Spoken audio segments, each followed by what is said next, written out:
Vamos meditar na palavra do Senhor. Eu quero te convidar aí a abrir a sua Bíblia.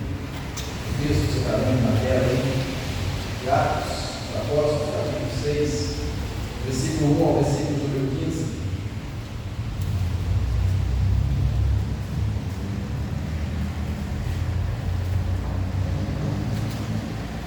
Eu quero convidar a todos agora para participar da forma como a gente faz no meio de semana. Tá? Eu vou começar, vou puxar aqui. Quem quiser vai ler aí um versículo, outro ler outro. Se dois começarem a ler ao mesmo tempo, podem ler juntos se for a mesma tradução. Se for diferente, assim que parar, o versículo seguinte, o outro completo. Tá bom? Atos dos Apóstolos, capítulo 6, versículo 1 ao versículo número 15. Ora, naqueles dias multiplicou-se o número dos discípulos, houve murmuração dos anemitas contra os hebreus, porque as viúvas deles estavam sendo esquecidas na distribuição diária.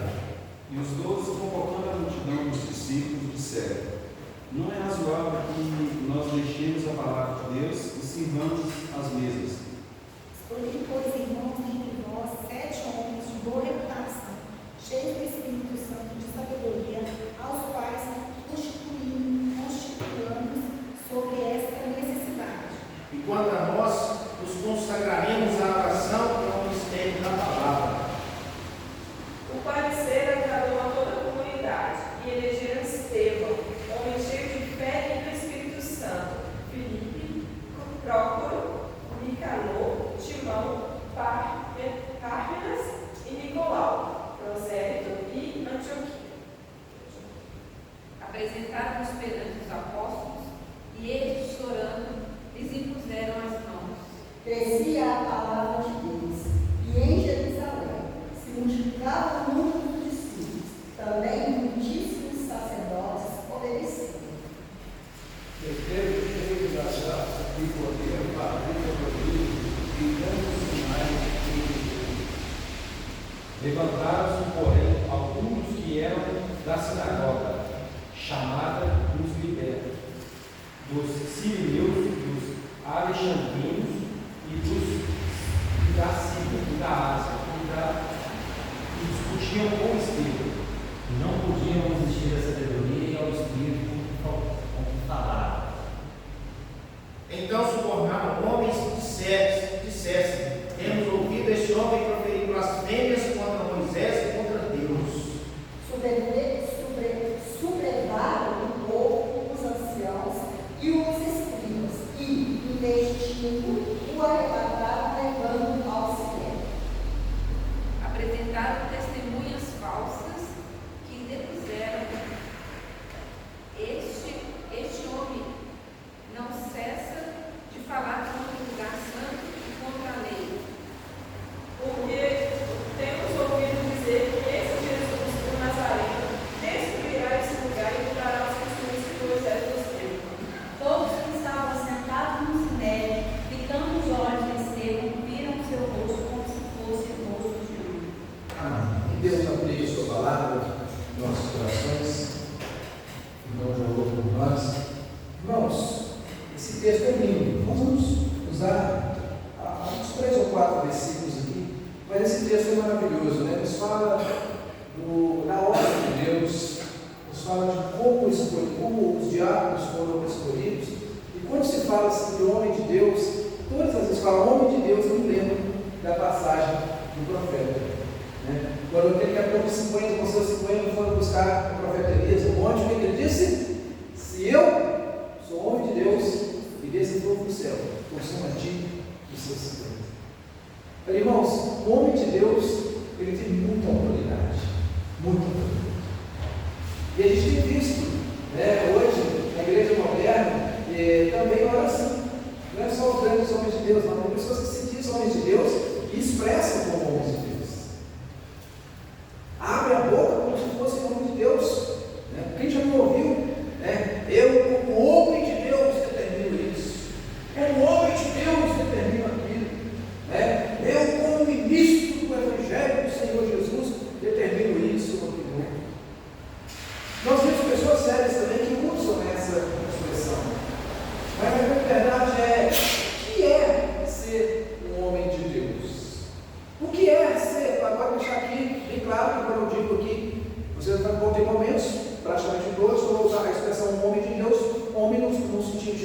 casado, tá? Quando se refere a homem e mulher. O que é ser um homem de Deus? Será que nós verdadeiramente temos agido como homens de Deus? Será que a nossa postura verdadeiramente tem sido uma postura de um homem de Deus? De mulher de Deus? Aqui nós temos, eu peguei desde o início, seria mais fácil marcar somente os versículos que nós precisaríamos, mas eu peguei desde o início para que você pudesse entender o contexto da instituição dos diáconos. Né? Os alenitas, os gregos, estavam discutindo com a comunidade sobre a distribuição de áreas, sobre a assistência social da comunidade, onde algumas viúvas estavam sendo esquecidas e estava trazendo algum tipo de problema para aquela igreja. Então eles trazem uma solução: olha, nós não podemos descer para o altar porque nós estamos pregando a palavra, nós não vamos ter tempo de ser pregadores, de pastorear a igreja e ao mesmo tempo exercer a assistência social da igreja. Então isso vocês resolvam entre vocês. E aí vem, irmãos, o X da questão. Mas como resolver? Quem nós vamos colocar na frente? Eu imagino que talvez os apóstolos, os discípulos ali, podem ter ouvido essa pergunta. Olha, tudo bem, nós vamos escolher agora, mas quem nós vamos escolher? Quem são as pessoas que nós vamos trazer para frente? Quem são as pessoas que nós vamos incumbir-nos de uma responsabilidade tão grande? Porque se já está tendo briga, se você coloca pessoas na frente e continuar tendo briga, aí o negócio vai ficar pior ainda. Quem nós vamos colocar? E aí, irmãos, eu chego nesse tema: a vida de um cristão exemplar. E ali os apóstolos vêm trazer para eles, vêm dar para eles as características, os requisitos necessários para que esses homens assumissem o papel de diaconia da igreja, de assistência social. E aqui nós destacamos aqui 3 pontos básicos, como sempre fazemos, 3 pontos básicos, 3 características que nós vamos encontrar no homem de Deus. E a intenção é justamente te confrontar e me confrontar. Será que eu me enquadro nesse papel? Será que eu me enquadro? Será que se os discípulos estivessem aqui hoje, será que eles me escolheriam para ser diácono? Será que eles me escolheriam para ser um líder de louvor? Será que eles me escolheriam para ser uma líder de mulheres? Será que eles me escolheriam para ser amiga das professoras? Será que eles me escolheriam para ser um pastor dessa igreja? É sobre isso, então, de uma forma bem sucinta, que eu quero conversar com vocês essa noite. Vida de um cristão exemplar. Porque não é fácil. Nós temos que deixar isso claro, não é fácil. Mas também podemos afirmar que não é possível. É um bom exemplo. E nós vamos pegar a vida de Estevão, que nós temos a história aqui de Estevão como um bom exemplo.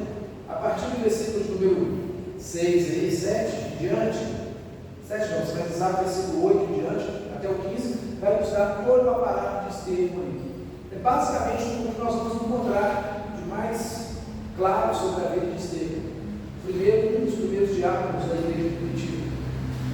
Eu quero detalhar com você 3 pontos. Como o primeiro para fazer, por favor? A primeira coisa que eu vejo, a primeira demonstração na vida de exemplo, na vida de um homem, essa é uma vida demonstrada, que ela demonstra a vida de. Seria uma vida irrepreensível. Ele demonstra uma vida irrepreensível. O homem de Deus, a mulher de Deus, nós precisamos demonstrarmos para o mundo e para a própria sociedade na qual nós convivemos uma vida irrepreensível. Olha o que a Bíblia fala de Estevão. O texto está aqui. Né? Escolhei, pois, irmãos, dentre vós 7 homens, mas de qual qualidade? Boa reputação, cheios do Espírito Santo e de sabedoria. Só esse versículo que já daria um outro sermão. Né? Só que nós poderíamos pegar aqui os pontos. Né? O que precisa, ou o que precisamos para fazer a obra de Deus? Boa reputação, cheio do Espírito Santo e de sabedoria. Aqui os apóstolos já trazem para, olha, nós vamos pegar, mas não é qualquer um que vocês vão escolher, não. E a primeira característica desse homem é que ele seja uma pessoa de boa reputação, uma pessoa de boa conduta, uma pessoa onde as pessoas vão respeitar. Que se está acontecendo desigualdade e você coloca uma pessoa desonesta, coração, seria como colocar um rato para cuidar do queijo. Então os apóstolos vão trazendo essa informação, que essa pessoa, ela precisa, nós entendemos aqui com esse texto, que essa pessoa precisa demonstrar uma vida irrepreensível. E pelo que o texto nos mostra, esses homens, o destaque aqui é Estevão. Estevão era um homem de vida irrepreensível. Irmãos, nós não estamos falando aqui que alguém vai conseguir ter uma vida de perfeição. Que aqui, agora, a partir de agora, você será o homem e a mulher mais correto do mundo, que você não vai errar em absolutamente nada. Não é isso que nós estamos dizendo. Eu não aceito que ninguém exija perfeição de mim. Mesmo sendo pastor da igreja, eu não sou perfeito. Eu não sou melhor do que ninguém. Mas uma coisa eu tenho consciência: eu preciso ter uma conduta irrepreensível. Sabe por quê, meus irmãos? Por causa de alguns pontos. Em primeiro lugar, por causa do nome de Jesus. Quantas e quantas pessoas, eu creio que praticamente todos vocês aqui já ouviram uma frase que eu vou dizer aqui agora, que muitas pessoas do mundo dizem: eu, para ser crente igual o Tiago mas não vou mesmo. Quem que já não ouviu uma frase parecida? Para ser crente igual fulano? Mas não vou. Irmãos, isso é triste. Isso é decepcionante.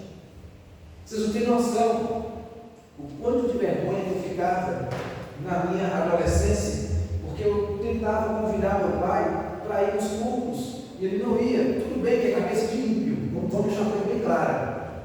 Esse tipo de pensamento é cabeça de ímpio, porque o crente verdadeiro em Cristo Jesus, ele não vai olhar o homem, não. Mas a cabeça do ímpio olha. O ímpio vai olhar o homem. Vamos deixar isso bem claro aqui. Nós precisamos ter vidas irrepreensíveis, porque o mundo está de olho em nós. Imagine aqui a situação do Sérgio trabalhando lá na delegacia, o André na delegacia, o Ismael no serviço dele, cada um na sua área, a Marisa dentro da prefeitura aqui, o Emerson lá dentro da universidade de Juca na cara, cada um de nós, cada um, a Glaucia indo para a loja dela. Irmãos, é difícil, porque o mundo está de olho. Por que nós precisamos ter uma vida ou buscar uma vida de santidade? Para sermos irrepreensíveis, para não ter que as pessoas ficarem chamando a atenção, para não ter que as pessoas ficarem apontando o dedo para nós, dizendo: olha, lá vai passando para lá, é crente, mas não paga ninguém. É crente, mas maltrata a esposa dentro de casa. É crente, mas maltrata e fala mal do esposo. É crente, mas expõe os filhos. É crente, mas faz isso. É crente, mas faz aquilo. Irmãos, então quando a gente diz ter uma vida irrepreensível, eu não estou dizendo para ter uma vida de perfeição, mas é ter uma vida de santidade, onde as coisas que nós vamos fazer vai surtir efeito lá fora. Há pessoas que dizem, já ouvi várias pessoas e os confrontei com isso: eu não quero saber o que pensam de mim, eu quero saber o que Deus pensa de mim. É importante saber o que Deus pensa de você, mas também é importante saber o que a sociedade pensa de você. Esse texto vai nos mostrar algo que a sociedade viu em Estevão, mas eu gosto muito de usar quando alguém diz para mim: eu não quero saber o que pensam de mim, o importante é ir em Deus. Essa parte é claro, sim. Mas dizer que não quer saber o que os outros vão pensar de você é errado. Jesus teve essa preocupação. O que Jesus falou com Pedro e os demais discípulos? Olha, o que as pessoas de fora não estão dizendo que eu sou? Quem é que estão dizendo que eu sou? Jesus falou isso? Quem é que estão dizendo? Então Jesus se preocupou com a sua imagem lá fora. Olha, o que o povo lá do Damasco está falando de mim, gente? O que o povo aqui do posto de gasolina está falando de mim? O que o pessoal da escola, do SEDAF está falando de mim? Está falando de você é isso? Tá, então eu já tenho um testemunho do povo de fora. E agora, o que vocês pensam de mim? Essa é a colocação do Senhor Jesus. Quando ele pergunta para os discípulos: o que eles estão dizendo sobre mim aí? Uns estão dizendo que sou Elias, outros estão dizendo que o Senhor é o Plutão, o Senhor é o Madeiro, beleza, vou fazer pela experiência. Agora, e vocês? E aí vem aquela declaração linda, maravilhosa de Pedro: tu és Cristo, Filho do Deus vivo. Então, irmãos, é interessante, é importante termos uma vida, ou buscarmos termos uma vida irrepreensível, porque o mundo está de olho em nós. As pessoas estão olhando para nós. Eu sempre falo isso, tem duas classes que olham para nós. Tem duas classes de pessoas que olham para nós. Tem aquelas pessoas que vão olhar para Ismael e torcer para que ele quebre a cara, que ele é tudo errado para ele. Só para dizer, está vendo aí, palhaço, só se deu mal. Eu sabia que você não ia conseguir. Bem feito, tomou. Ele fala, toma distraído. Mas tem uma segunda classe. Tem aquela classe de pessoas que está ali de joelho e ora por você, torcendo por você, para na hora que ele é tudo certo, falar, meu irmão, parabéns, bebê, você se esforçou e Deus te abençoou. Daí a importância, irmãos, de sermos irrepreensíveis. O bom obreiro que maneja bem a palavra, irrepreensível, não é? Que não tem o quê? Se envergonhar.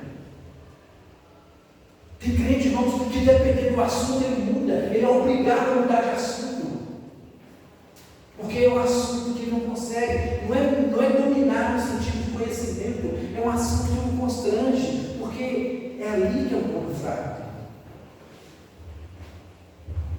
E por aí vai.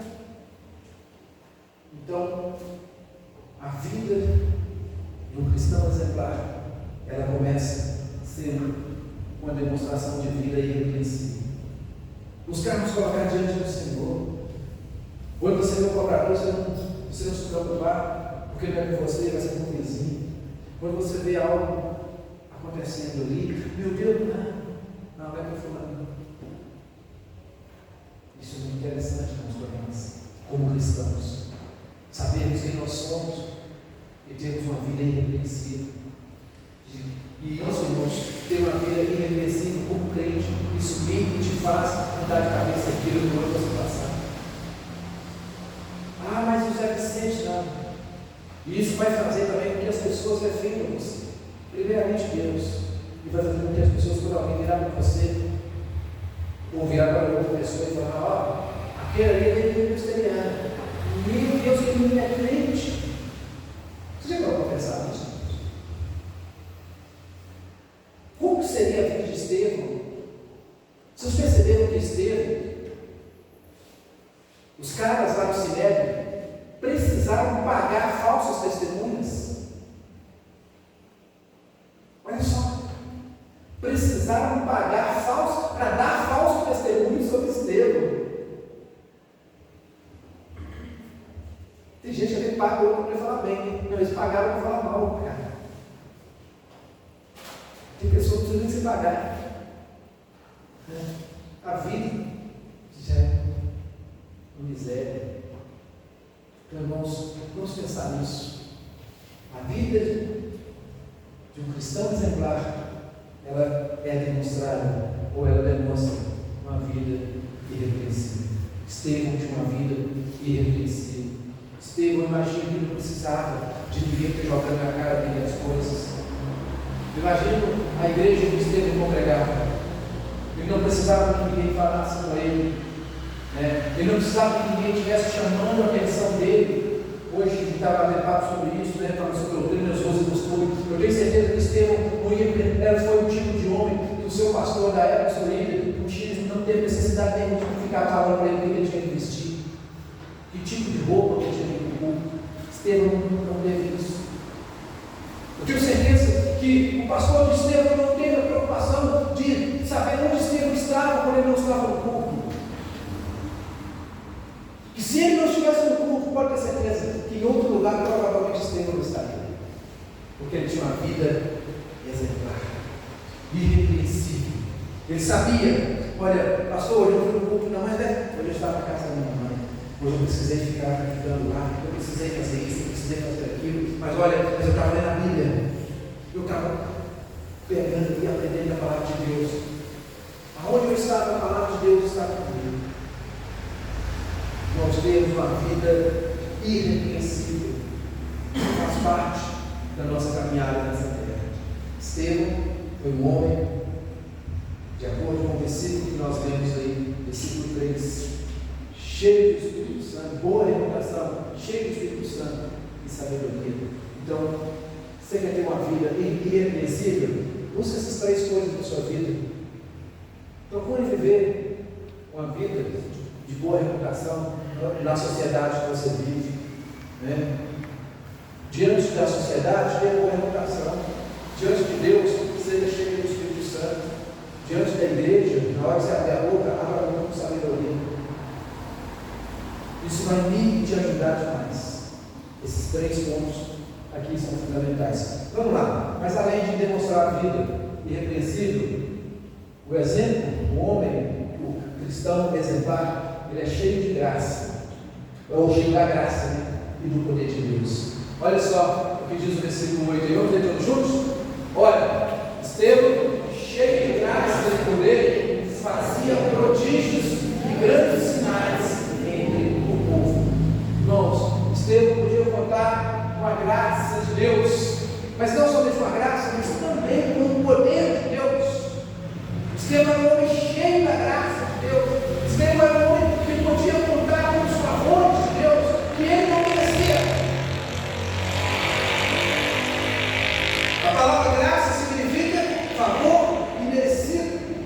Ele contava com a graça, com os favores de Deus, mas ele também era um homem cheio do Espírito Santo, e esse Espírito Santo o dava poder.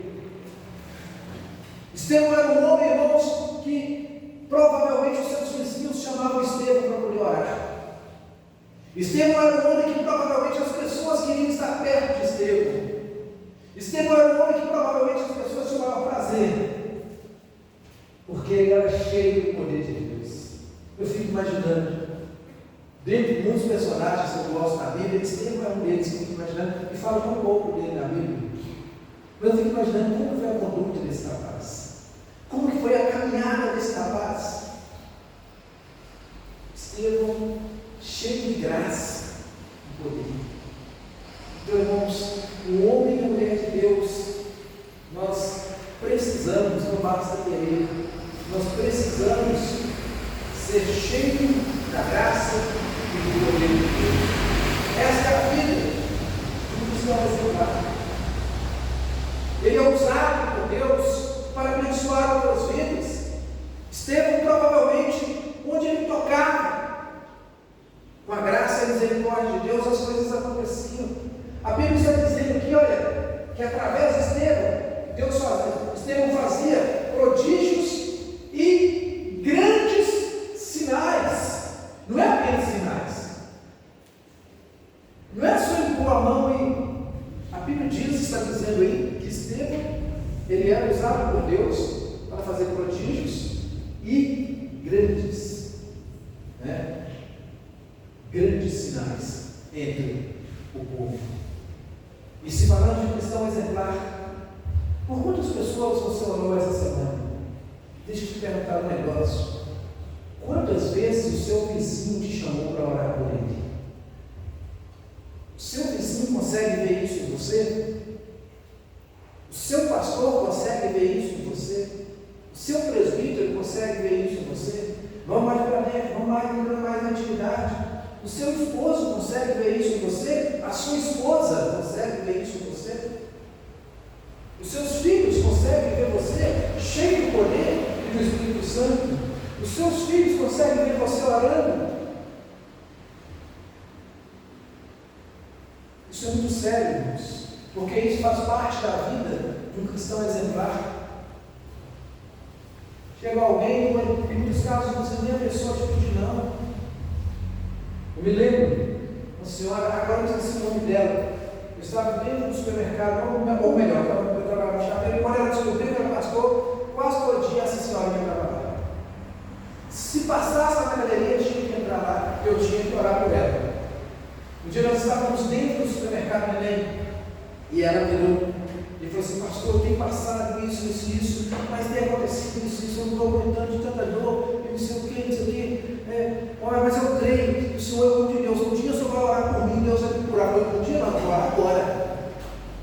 Nós vamos orar aqui agora, bem de supermercado, só tem coragem, a sua resposta, que eu tenho um bem de constrangimento. Ela: não pode.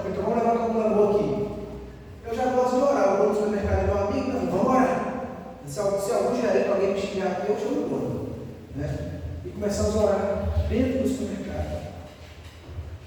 Dentro do supermercado. Passou alguns dias, né? Chegou pessoas lá na loja falando comigo: "Se orou por fulano de tal?" Eu falei: cara, está contando para todo mundo lá da igreja que conheceu o pastor ali do Chaveiro, que orou por ela, e a dor e nunca mais ela sentiu. Depois ela foi lá me agradecer. E um monte de gente encontrava. Se eu tivesse comido: esse é o pastor. E isso, irmãos, eu costumo falar assim: nós não podemos querer glória. Nós não queremos glória. Não pense em querer, que Deus vai te jogar no chão. Mas é gratificante você ver as pessoas sendo abençoadas. É gratificante você impor a mão sobre a cabeça de uma pessoa, desde que você tenha autonomia para isso. Claro, não qualquer um deve fazer isso. Você orar por alguém e essa pessoa ser curada de enfermidade.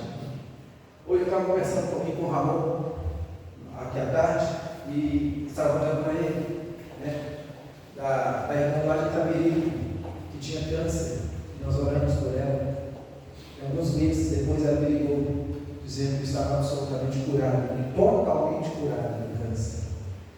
Eu orei com ela e pedi para ela com muito cuidado, com muito temor, né? Mas eu sei o que aconteceu naquele dia. Eu pedi para ela: faça novos exames. E ela fez. E constatou que ela estava curada do câncer. Irmãos, o homem e a mulher de Deus. E por que isso, pastor? Mas, irmãos, a Bíblia diz que Deus é o Deus de ontem, de hoje, será eternamente. Deus não muda. O mesmo Deus que usou Pedro, Paulo, Silas, Mateus, Marcos, João, Ele pode usar qualquer um de nós aqui. Por que não? Porque o medo. Nós temos essa autonomia. Eu sempre uso, eu faço uma analogia da nossa vida, lembrando, não estou falando aqui de antropocentrismo, dando ênfase à centralidade do homem, mas estou falando do homem cheio de Deus. E eu gosto de fazer a analogia do homem dessa situação de poder com o boi. Os fazendeiros aí, talvez só tem fazendeiro, o Emerson Marquinhos, a cara de fazendeiro, né? O André, olha o cara do Vicente de fazendeiro. Nossa, vou te falar uma coisa assim, né? O Sérgio vou te matar, viu? Um dia eu vou pensar a fazenda deles. Irmãos, eu pergunto sempre isso. Talvez não é que eu perguntar mais vezes, e alguns vão se livrar da resposta. Mas é muito interessante que o boi, você passa 2 arames assim, ele para, não para? Para fazer Deus. Para, né? Só não quer fazer Deus, quer fazer Deus. É normal ele parar. Não é? Agora, por que ele para? Por que ele não quebra? Porque ele teria força, ele conseguiria quebrar o arame. Não é só chegar e meter o peito aqui e se arrastar e quebra. Não é? Agora, por que ele não faz? Você parado para pensar nisso? Algumas pessoas falam porque ele é isso. Outros falam que ele para. Mas você já parou para pensar? Por que 2 araminhos? Por que o boi não quebra aqueles 2 arames? É isso aí, você não fala. Sabe por que ele não quebra? Porque ele não tem consciência da força que ele tem. E agora eu trago para nossas vidas. Sabe por que tem muito crente na lama? Porque ele não tem consciência do poder que ele tem no nome de Jesus. Na hora que você tiver consciência do poder que você tem, não de você, mas do nome de Jesus, no nome de Jesus, muita coisa na sua vida vai mudar. Você vai passar a ser cheio do poder e do Espírito Santo de Deus. Porque você vai dizer: olha, não a mim, Senhor, eu não tenho nada, mas no Senhor, eu repreendo todo o mal em nome de Jesus. As coisas vão mudar. Eu posso te afirmar isso. Busque ter uma vida diante de Deus, uma vida de integridade com Deus, e você vai ver o que vai acontecer sobre. Isso eu não estou falando com esses fajutos, falsos profetas aí, não. Eu estou falando dentro da palavra de Deus. Leve a sua vida para a presença de Deus. Sirva a Deus com integridade, com interesse de coração. Dedique-se a sua vida ao Senhor. E você vai ver grandes coisas acontecer na sua vida. Você vai ver o que vai ser a sua família. Você vai correr a volta que vai ter na sua família. Mas é para acontecer. Não estou falando como os miseráveis que tirou do capeta. Estou falando com o servo de Deus.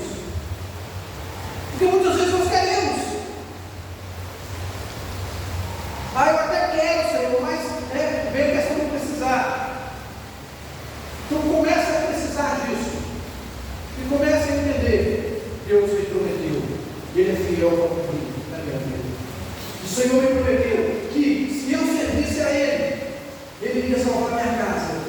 E se o Senhor quiser, o Senhor pode salvar meus filhos, o Senhor pode salvar minha esposa, o Senhor pode salvar meu esposo, o Senhor pode salvar meu vizinho, a minha vizinha, meu pai, minha mãe, porque o Senhor é Deus. E a partir de hoje eu vou ter uma vida de oração para isso.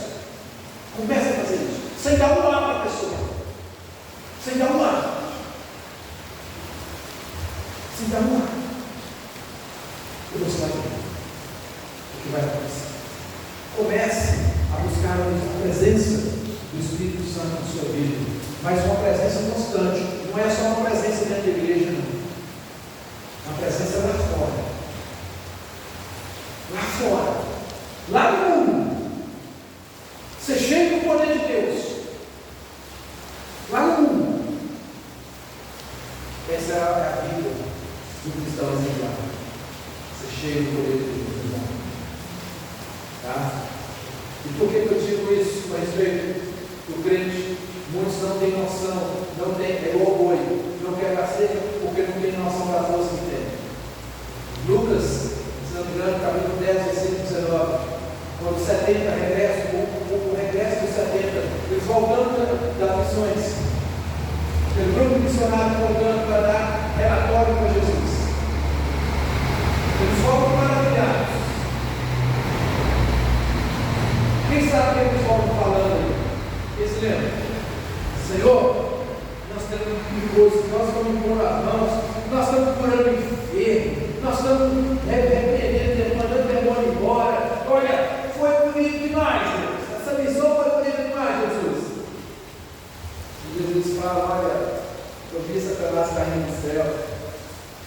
Alegria maior vocês têm que ter, porque olha, o nome de vocês têm comigo da vida. Mas deixa eu falar uma coisa para vocês, veja o versículo 19. Eis que vos dei a autoridade sobre serpentes e escorpiões, e sobre todo o poder do inimigo, e nada nos causará dano algum. Lucas 10. O Senhor me te deu a autoridade, não para determinar nada, para Ele fazer, mas para repreender o nome dele. Comece a fazer isso. Às vezes, eu estava conversando com um pentecostal essa semana, e ele falou para mim assim: desse jeito, olha, vocês são bons de Bíblia, viu? Eu falei: vocês são bons de oração. Eu vi você falar. Vocês são bons de Bíblia, vocês são bons de oração. Eu não sei se as pessoas vão conhecer. Eu vou seguir o exemplo deles na oração. Se eu vou seguir o nosso exemplo na Bíblia, eu não sei. Mas eu achei interessante ele apresentar. Vocês são muito bons de Bíblia, vocês são ótimos de oração. Nós podemos mesclar os dois e trazendo para as nossas vidas. Porque o principal, na verdade, é a palavra que nós já temos, é a segurança da palavra de Deus. Agora vamos começar a ser cheios do Espírito Santo de Deus. Vamos começar a orar para os nossos filhos, todos nós. Chega em casa, dobre o joelho, não ore deitado, nós não se dobre, porque nem termina a oração em nome de Jesus. Dobre o joelho, curve-se diante do Senhor, faça como Jó. Em que situação que Jó já estava orando pelos filhos dele? Quem se lembra? Até pelos pecados que talvez eles fossem cometer, Jó já estava orando por isso. Olha que coisa linda. Uma vida de poder e da presença do Espírito Santo de Deus é uma vida de cristão exemplar. Vamos para o nosso terceiro ponto. A vida de um cristão exemplar também nos mostra que da sua boca saem palavras irresistíveis. Nós estamos a falar, ficou parecendo o ponto calvinista, né? Graça irresistível, né? Mas olha só o que é esse trecho do versículo 10, vamos ver comigo aqui.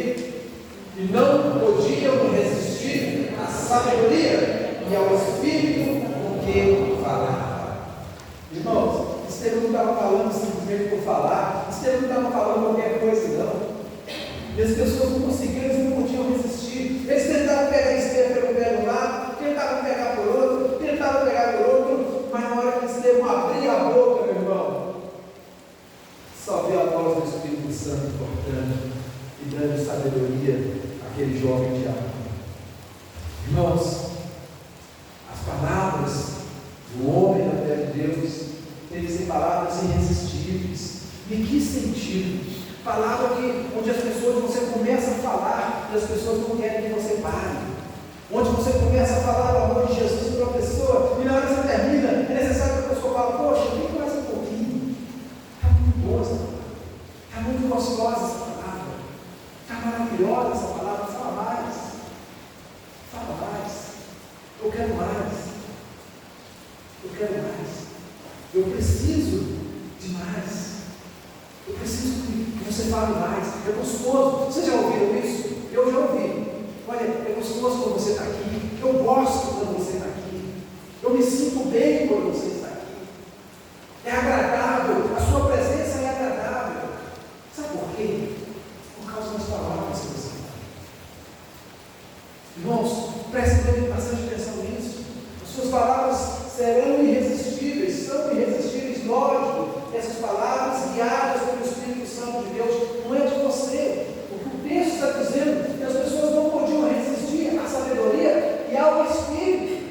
Mas o Espírito aqui está falando maiúsculo. Começa com maiúsculo aqui. Está se referindo à ação do Espírito Santo de Deus na vida daquele rapaz. As pessoas não podem resistir quando nós falamos as coisas que vêm do coração de Deus. As pessoas não conseguem resistir. A palavra de Deus verdadeiramente, ela é sim irresistível. Ninguém consegue resistir, ninguém. E principalmente quando ela é dita com sabedoria. Não fazer como os fariseus faziam, de ficar pegando versículos isolados para tentar condenar as pessoas. Ficar caçando desculpinhas. Não, ele vem com sabedoria. Estevão, as pessoas tentavam pegar ele, tentavam pegar pelo outro, e como eles não conseguiram, porque eles não podiam resistir, então o que eles fazem? Olha o que o versículo 11 diz. Então subornaram homens que dissessem: temos ouvido esse homem proferir blasfêmia contra Moisés e contra Deus. Como eles não tinham diálogo o suficiente para debater com Estevão, porque ele só falava da sua boca, só saía bênçãos, só saía palavra de sabedoria. Pessoal, não dá para jogar limpo para esse cara, não aprontar para cima dele. Porque eles não podiam resistir às palavras de Estevão. Irmãos, quando o inimigo estiver armando para cima de você, não se entristece, não, isso é bom, é sinal que ele está resistindo o que Deus está fazendo na sua vida. Irmãos, é muito interessante isso aqui, para podermos entender as armadilhas do mundo, do diabo. O que eles fazem? Eles não tinham argumento para debater com Estevão. O que eles faziam? Nesse caso aqui, eles não tinham mais argumento para levar Estevão para o sinédrio. Não, vamos pegar alguém que esse aqui tem coragem de falar. Não, pode achar que eu falo. Eu tenho coragem de falar. Eu encaro, pode achar que eu encaro. Uma vez eu conheci uma turma que estava armando para cima do pastor. E a pessoa me ligou: pastor Marquinhos, eu falo, eu fiz isso aqui. Eu falei: minha irmã, você está servindo de mula.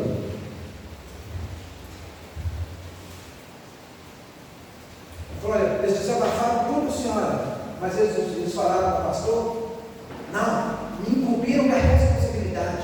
Eu tomei as dores deles, eu vou falar com eles. Também foi a primeira e última vez que ela me ligou.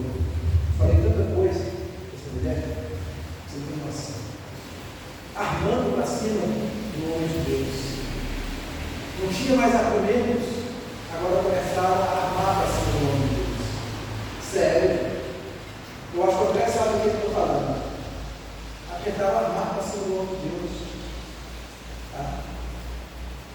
E para vocês terem noção do que eu estou falando, eu sei que ela foi dentro do nosso ministério presbiteriano, aí no Brasil. Sem argumentos, começam a armar ciladas. Começam a pedir: olha, se você falar para mim, porque eu não tenho coragem de falar, não. Você faz isso? Você vai lá? Você vai falar de isso. Aqui um caso aqui é um pouco diferente, porque eles começaram a subornar, porque eles não tinham argumento para falar com Estevão. Porque Estevão, tudo que eles tinham que falar, Estevão ia lá, e eles não podiam resistir às palavras daquele homem. Então, irmãos, vida de um cristão exemplar também diz respeito às suas palavras. Das suas palavras, da sua boca, né? Da sua boca saem palavras irresistíveis. Tem um quarto ponto, não tem? Eu pensei no terceiro, são quatro. Eu costumo de perto de falar são três, né? Para finalizarmos, pode passar aí. E o cristão exemplar, se tem uma coisa que o cristão exemplar vive, tem paz. O cristão tem paz. Ele tem paz por alguns motivos que eu vou mostrar para vocês. Tá? Mas vamos ver aqui porque que demonstração é essa de que Estevão tinha paz? Então, todos os que estavam assentados no sinédrio, fitando os olhos dele, viram o seu rosto como de um anjo. Você já parou para imaginar como que deve ser a presença de um anjo no lugar? Eu imagino a paz do Espírito que Estevão estava, a tranquilidade que Estevão estava. As pessoas olhavam, os acusadores dele olhavam para ele e não conseguiam ver o seu rosto, mas viam como um anjo. Isso é uma demonstração de paz que Estevão estava sentindo. É uma demonstração da segurança que Estevão tinha, de que ele estava fazendo a coisa certa, de que valeu a pena servir a Deus. E pouco tempo depois, de sair dali do sinédrio, ele provavelmente já vai sair condenado, e ele vai passar pela sua morte. Mas ele, tendo uma paz tremenda do Espírito. Irmãos, a vida veio, as lutas aparecem, as circunstâncias muitas vezes parecem querer nos destruir mesmo. Mas nós precisamos entender uma coisa, irmãos. A paz que nós temos é que vai fazer a diferença no momento de turbulência. No momento de tribulação, o que vai fazer diferença na minha e na sua vida é a paz que você tem. E o segredo dessa paz é de onde ela vem. Qual a fonte de paz? Onde tem sido a fonte de paz que nós temos que buscar? Há pessoas que a fonte de paz está no dinheiro. Já contei com vocês várias vezes, um amigo meu veio de uma turma. Do dia 5 até o dia 8, dia 9, é um cara extraordinário. Porque uns dias, naqueles dias ele recebeu o pagamento e ainda tem dinheiro no bolso. Agora, você tolerar do dia 10 até o dia 1º, dia 2 do outro mês, ele trabalha. Porque a paz dele está com o bolso do pagamento. Poucos a paz vai estar se as latas estiverem cheias. A paz vai estar se estiver bem empregado.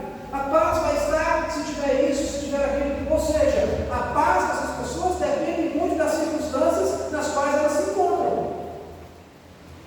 E aí eu volto a lembrar aquele corinho antigo, pode estar tranquilo, não vou lembrar não. Aquele corinho antigo, eu sou apaixonado por ele, diz que essa paz que eu sinto em minha alma não é porque tudo que vai bem.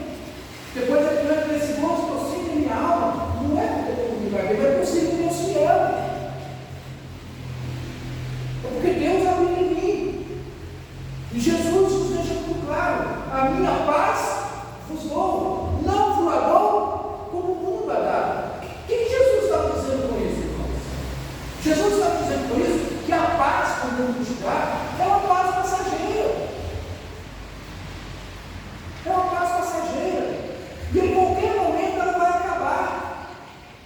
Qualquer momento ela vai acabar. Talvez o que você estava, aquela turbulência que você passou na família e tal, porque alguém doente na família, aí de repente sarou. Oh, Deus, graças a Deus. Aí agora tudo passa. Passa-se alguns dias, meses, a doença volta. Acabou a paz.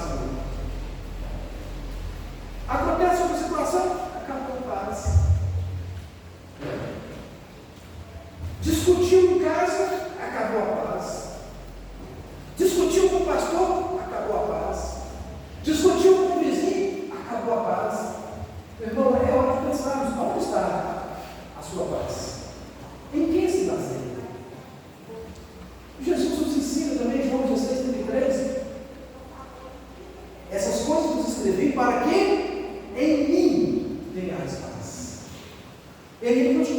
porque no mundo tereis. Olha que partilha. Esse texto de exegese de nada. Ele é autoexplicativo. Essas coisas vos escrevi para que em mim. Aí você volta, lê João 16, começa nesse versículo para trás. Você vai entender. Essas coisas vos escrevi, quais são essas coisas? Tudo está ali atrás. Perseguição, sofrimento dos apóstolos. Né? Jesus estava se despedindo, se preparando para se despedir dos seus discípulos. Ele fala essas palavras: olha, essas coisas eu vos escrevo para que em mim vocês tenham paz, porque no mundo você vai ter aflição. Então não espere paz do mundo, não espere a tranquilidade do mundo. Eu te pergunto, aquele momento que esteve, era para ele estar em paz? Você já parou para pensar nisso? O cara está sendo acusado de uma coisa que ele não fez, comprado testemunhas contra ele, estão pensando em matá-lo, poucas horas depois, ou dias, não sei, vão apedrejar o cara. Daria para dormir com essa paz? Vamos imaginar Pedro e Tiago.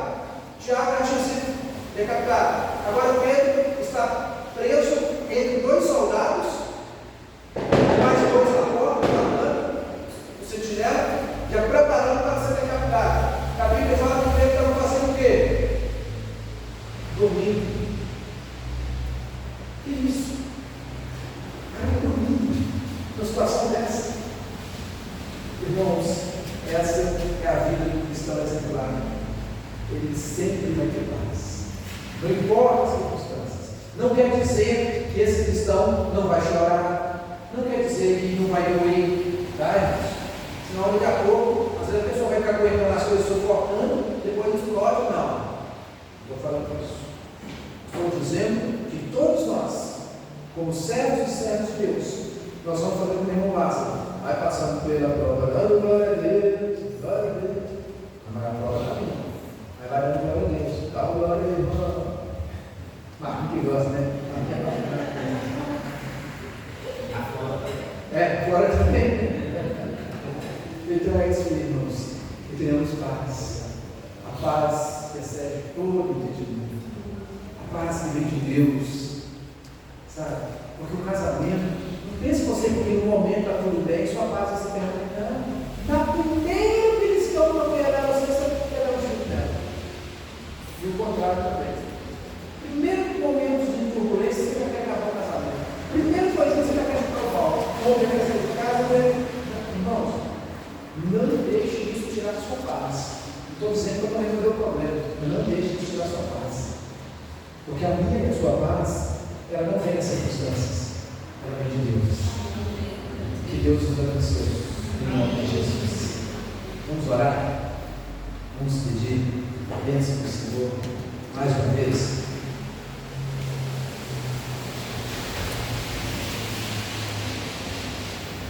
Ismael, olha para nós. Santo Deus, grandioso Pai, gratos somos, Senhor, por estarmos aqui, Senhor, na tua casa, Senhor, nesse ano que se iniciou, ó Deus. Como disse Simão Pedro, Senhor, para quem iremos nós, Senhor? Tu tens as palavras de vida eterna, Senhor. Somos gratos a Ti, Senhor, por tudo que o Senhor tem feito em nossas vidas, Senhor. A tua palavra foi exposta, Senhor, esse sermão, Senhor, possa sim, Deus, fazer efeito em nossas vidas, Senhor. Possamos praticar a tua palavra, Senhor, ter como homens e mulheres que realmente, Senhor, servem a Ti, Senhor, que tem uma vida fiel a Ti, Senhor, que tem uma vida de temor a Ti, Senhor, uma vida de oração, uma vida de santidade na Tua presença, Senhor, uma vida inteira, Senhor, para a Tua honra e para a Tua glória, Senhor. Te peço, Senhor, que o Senhor abençoe a nossa semana, Senhor, seja conosco, Deus, nos conduz em paz, Senhor, para as nossas casas, Senhor, e nos enche do Teu Santo Espírito, Deus, em nome de Jesus.